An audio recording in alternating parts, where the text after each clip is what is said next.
BTR 3.0 psychiatry जो extra points है वही बोल रहा हूँ।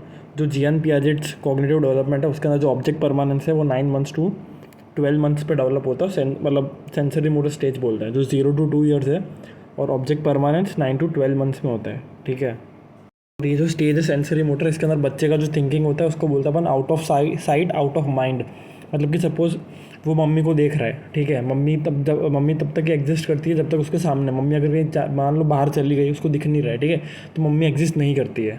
ठीक है, मतलब अभी तक वो बॉन्डिंग ही नहीं डेवलप हुई, बस उसको दिख रहा है, वो मान रहा है। ठीक है, out of sight out of mind.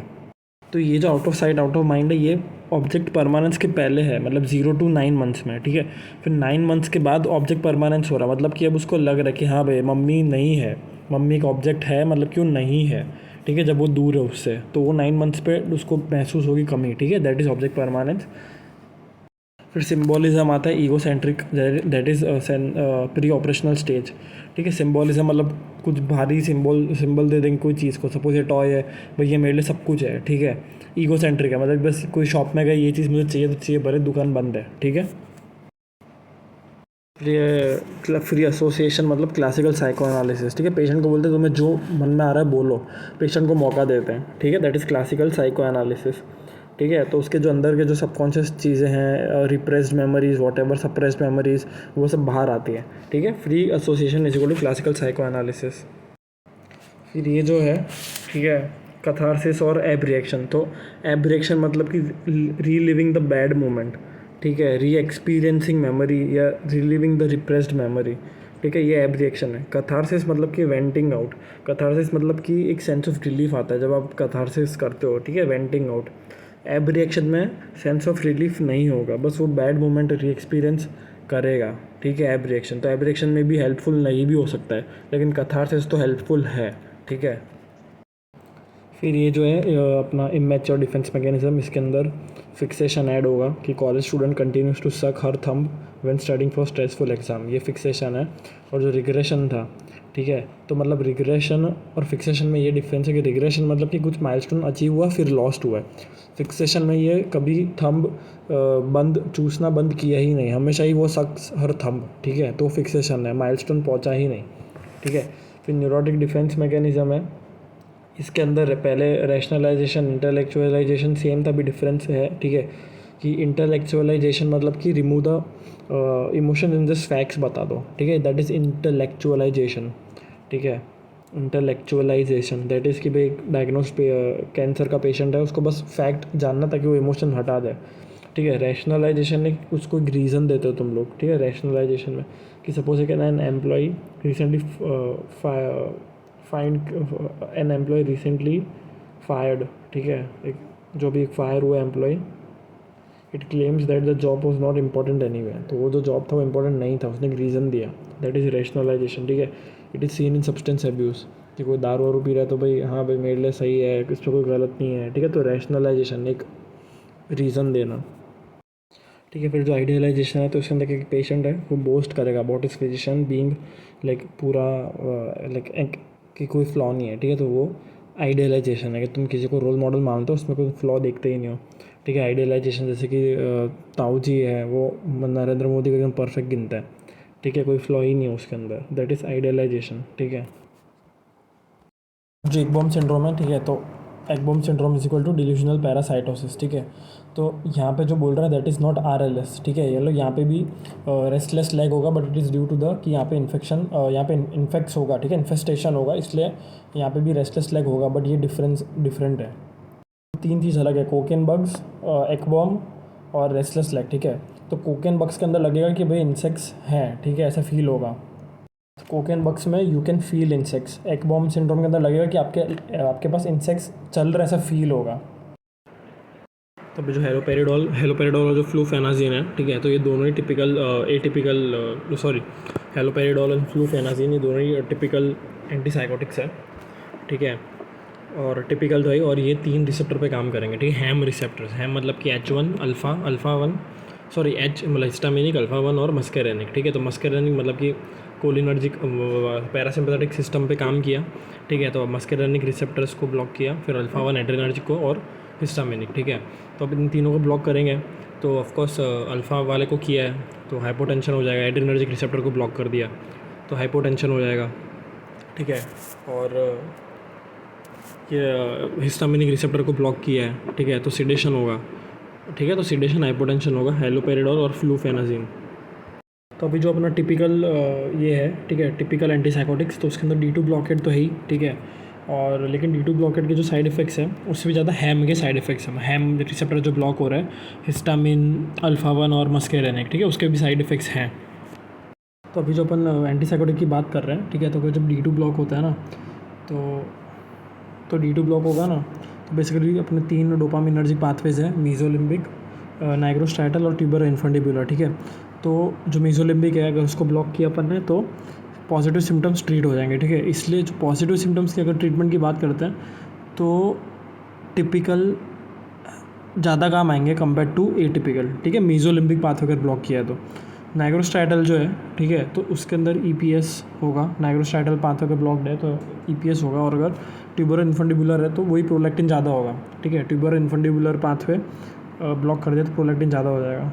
जो ट्यूबर इन्फंडिबुलर पाथवे है that controls the prolactin release, ठीक है। अब जो अपना एटिपिकल जो है, ठीक है, that is the second generation antipsychotics, तो उसके अंदर 5-HT2A ब्लॉकेड है, ठीक है। अब जब 5-HT2A ब्लॉकेड है मोर देन द D2, ठीक है, तो सेरोटोनिन को ज़्यादा ये ब्लॉक कर रहा है एटिपिकल जो है, ठीक है।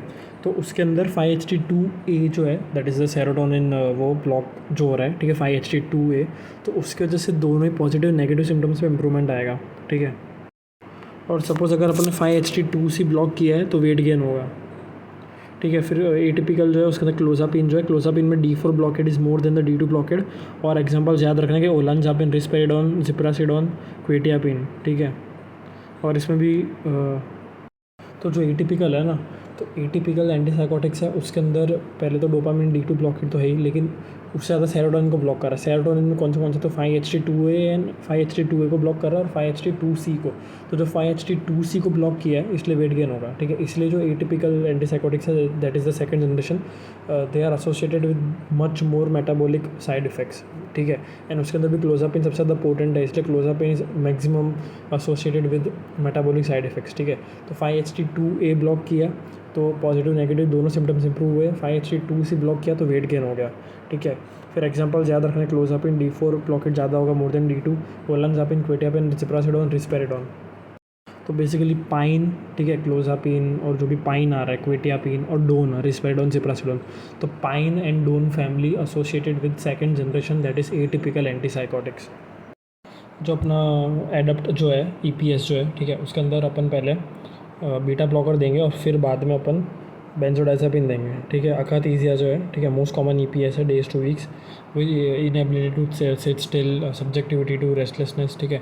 अब सपोज बीटा ब्लॉकर नहीं दे पा रहे हैं, सपोज एग्जांपल है कि अकाथीसिया लेकिन अस्थमा भी है साथ में, तो ऑफकोर्स बीटा ब्लॉकर कॉन्ट्राइंडिकेटेड है, ठीक है।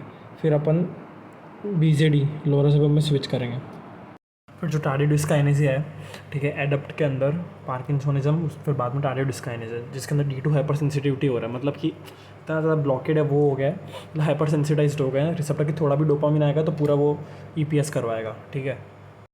कैटाटा होने की बात करते हैं, इसके अंदर कुछ टर्म्स हैं, ठीक है, उसमें डिफरेंसेस याद रखना अपने को। जैसे कि पहला है स्टूपॉर, ठीक है, स्टूपॉर इज इक्वल टू एकाइनेटिक म्यूटिज्म, मतलब एकाइनेटिक मतलब ना हिलेगा ना बोलेगा, म्यूटिज्म ना बोलेगा, एकाइनेटिक ना हिलेगा, ठीक है। तो स्टूपर जो है वो बहुत severe form of akinetic of stupor is equal to बहुत सीवियर फॉर्म ऑफ कैटाटोनिया, ठीक है, एंड एकदम फ्रोजन हो जाएगा, सीवियर फॉर्म। फिर जो वैक्सी फ्लेक्सिबिलिटी और नेगेटिविज्म, ठीक है, तो वैक्सी फ्लेक्सिबिलिटी में जैसे कि मैंने पेशेंट का हाथ ऊपर किया तो उसका हाथ अब ऊपर रह गया और ऊपर ही रहेगा, लेकिन इनिशियली एक रेजिस्टेंस होगा, ठीक है। तो पहले एक रेजिस्टेंस होगा और सेट्स लाइक अ कैंडल, याद रखना है वैक्सी फ्लेक्सिबिलिटी में सेट्स लाइक अ कैंडल और इनिशियल रेजिस्ट मूवमेंट, ठीक है। फिर ऑटोमेटिक ओबीडेंस, तो ऑटोमेटिक ओबीडेंस के अंदर जो बोलेगा वो करेगा, तो बोलेगा जल जाएगा, ठीक है। कैटालेप्सी वही, इट्स नॉट नार्कोलेप्सी, पैसिव और एक्टिव, ठीक है। Catalepsy is passive, posturing is active, मतलब पोस्चरिंग मतलब खुद एक एज्यूम कर रहा है, लाइक एज्यूमिंग ऑन हिज और हर ओन, ठीक है। पोस्चरिंग मतलब मुझे ऐसे प्लैंक पोजीशन में रहना है, ठीक है, तो वो पोस्चरिंग है। कैटालेप्सी इज़ वही एग्जामिनर ने जब मुझे जहाँ छोड़ा मैं वहाँ रह गया, वो कैटालेप्सी है, ठीक है। वैक्सी फ्लेक्सिबिलिटी में इनिशियली रेजिस्ट मूवमेंट आता है, ठीक है। फिर मैनरिज्म और स्टीरियोटाइपी, बस याद रखना है, मैनरिज्म मतलब कि पर्पसफुल, स्टीरियोटाइपी मतलब नॉन पर्पसफुल, ठीक है।